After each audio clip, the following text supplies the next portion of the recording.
Halo semuanya, aku Ricky. Di video kali ini kita akan coba mengenal lebih dalam tentang dua jenis SBN retail, yaitu obligasi negara retail dan sukuk retail. Mungkin dari kalian ada beberapa yang sudah tidak asing lagi atau ternyata baru pertama kali mendengarnya. Nah, semoga melalui video ini kalian bisa makin paham lagi mengenai kedua jenis SBN retail ini. Kita mulai dari obligasi negara retail atau biasa disebut ORI. ORI adalah salah satu jenis SBN yang dikelola secara konvensional dan diperuntukkan bagi investor individu atau perorangan warga negara Indonesia melalui mitra distribusi atau MIDIS di pasar perdana. ORI bertujuan untuk membiayai defisit APBN atau anggaran pendapatan dan belanja negara yang digunakan pemerintah baik untuk pembangunan negara atau untuk belanja negara lainnya. Contohnya adalah ORI 021. Yaitu ORI seri ke-21 yang diterbitkan oleh pemerintah dan memiliki kupon sebesar 4,9% per tahun. Sedangkan sukuk retail atau SR adalah salah satu jenis SBN yang dikelola secara syariah dan juga ditawarkan langsung kepada individu atau perorangan WNI melalui MIDIS di pasar perdana. Dana investasi SR biasanya bertujuan untuk membiayai proyek yang ada di dalam APBN. Jadi secara umum, SR lebih berfokus pada pembangunan negara. Contohnya SR 016, yaitu SR seri ke-16 yang diterbitkan oleh pemerintah dan kuponnya 4,95% per tahun. Sebagai informasi, pasar perdana adalah kegiatan penawaran dan penjualan SBN retail yang dilakukan untuk pertama kali. Nah, perbedaan antara ORI dan SR terletak pada prinsip pengelolaannya, yaitu konvensional dan syariah. Karena ORI dikelola secara konvensional, maka tidak ada fatwa syariah yang mendasarinya. Sebaliknya, karena SR dikelola secara syariah, maka harus sesuai dengan prinsip syariah, sehingga tidak ada unsur masyir atau judi, goror atau ketidakjelasan, dan riba atau usuri. Selain itu, SR juga didasari fatwa yang dikeluarkan oleh Dewan Syariah Nasional Majelis Ulama Indonesia atau DSN MUI. Jadi dapat dipastikan bahwa SR ini adalah produk investasi yang halal.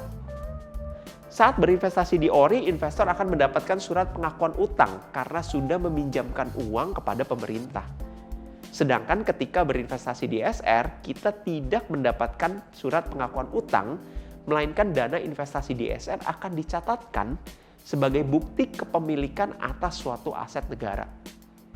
Itulah sebabnya imbal hasil atau kupon pada ORI disebut sebagai bunga dan di SR disebut sebagai uang sewa atau ujroh yang diterima setiap bulan. Nah, itu tadi perbedaan dari ORI dan SR. Lalu bagaimana dengan persamaan ORI dan SR? Ternyata keduanya mempunyai karakteristik yang serupa loh. Yuk kita langsung bahas satu persatu karakteristik ORI dan SR. Yang pertama, tradable atau dapat diperjualbelikan. ORI dan SR dapat diperjualbelikan di pasar sekunder antar investor domestik. Pasar sekunder adalah kegiatan penawaran dan penjualan SBN retail setelah pasar perdana. Di pasar sekunder harganya bisa naik ataupun turun yang disebabkan oleh adanya permintaan dan penawaran, perubahan suku bunga, serta kondisi ekonomi. Oleh karena itu, instrumen investasi ini memiliki potensi untuk mendapatkan capital gain, yaitu keuntungan yang didapat jika kita menjualnya di pasar sekunder dengan harga lebih tinggi daripada harga belinya. Sebagai tambahan informasi, pembelian dan penjualan ORI dan SR bisa dilakukan secara online melalui mitra distribusi. Karakteristik kedua adalah jenis kupon atau imbal hasil. ORI dan SR memiliki jenis kupon atau imbal hasil yang bersifat tetap atau fixed rate dan dibayarkan setiap bulan. Jenis kupon fixed rate berarti kuponnya tidak akan berubah sampai pada saat jatuh tempo. Misalnya, ORI 021 diterbitkan dengan kupon 4,9% per tahun dan jangka waktu 3 tahun. Ini berarti selama jangka waktu tersebut, investor akan mendapatkan kupon tetap sebesar 4,9%. Selanjutnya, jangka waktu dan minimum pembelian. ORI dan SR memiliki jangka waktu atau tenor selama 3 tahun sampai dengan jatuh tempo. Dan keduanya memiliki minimum pembelian 1 juta. Yang terakhir, Jaminan pemerintah. Pembayaran pokok dan imbal hasil dari ORI dan SR dijamin oleh pemerintah melalui undang-undang ya. ORI diatur dalam Undang-Undang Nomor 24 2001 dan SR diatur dalam Undang-Undang Nomor 19 2008. Jadi investasi ORI dan SR sudah pasti aman. Nah, kesimpulannya, ORI dan SR hanya memiliki perbedaan dari prinsip pengelolaannya, di mana ORI dikelola secara konvensional dan SR secara syariah. Namun, kedua jenis investasi ini memiliki karakteristik yang sama. ORI dan SR bisa menjadi pilihan instrumen investasi yang aman, mudah, terjangkau, dan menguntungkan.